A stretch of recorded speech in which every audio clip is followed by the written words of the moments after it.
martyrdom, being put through the grindstone and receiving God's gift and grace. We are so pampered in the present day that we seek for convenience in everything. We want to take everything easy. We want nothing to upset us or displease us. The spiritual life does not work like this. In the present world, for as long as we live, we should offer ourselves up as martyrs. Whoever is eventually saved will have gone through martyrdom. Pain brings to the soul more gain than anything else. No matter how hard you try to overcome yourself and give yourself to Christ with prayer or any other virtue, it is not easy because you pity yourself, you love yourself, and can't bear pushing yourself more than yourself allows you to. When you pray or practice any other virtue, you're still in control and take things up to a point that you want. Pain, though, is a different type of plow. It goes deep into your being, plowing mercilessly in spite of you writhing with pain. It doesn't ask you a thing. You feel limitless pain. Here lies the secret. As you are about to moan and you feel like groaning, do so, but without bearing a grudge against God. Say, "May this pain be blessed, my God." Let this be a groan, which means let it be blessed. Let this be a groan as if you are saying, "You know, my God, that I am in terrible pain. You know that I would like the pain to stop, but let things be done as you wish. Don't let my will be done."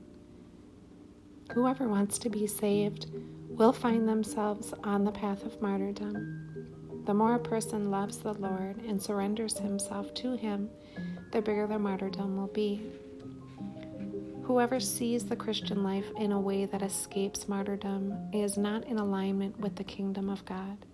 They will fall behind. They cast themselves aside. Whoever believes and enters the life of martyrdom will suffer like martyrs.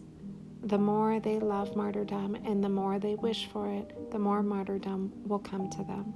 The more it will never end. God will not let them slow down or stop and eventually waste their toil and labor. God knows all.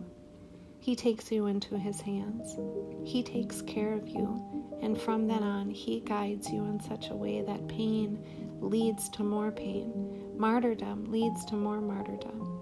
But grace brings more grace, and eventually you make progress, and you are not wasted. The point is not to encounter martyrdom and suffering in an uncertain, indefinite, or unclear way. Here is the point. Do you accept and embrace the plowing of your being? Will you say, whatever it takes? Have you ever seen how wheat is ground in the mill? If I may say so, the millstone doesn't forgive. It doesn't make allowances. It doesn't skip grains. It doesn't pretend it doesn't see. Whatever goes under the millstone gets ground. This process is final and complete. This is our reality. You too will be ground. But while this occurs, you win over everything. You win over death, and mostly, you win over yourself. In this, you become a man of God. The martyrdom each and every one will go through is no laughing matter.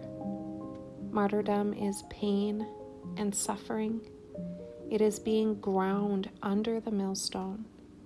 This is a raw reality. At the same time, if you accept this martyrdom without reservations, it becomes a gift and it becomes grace. In this, you reach union and achieve communion with God. Everything points to one thing. In martyrdom lies the secret.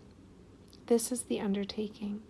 This is the width and the depth of spiritual things. Do you believe this? Everything else is fairy tales.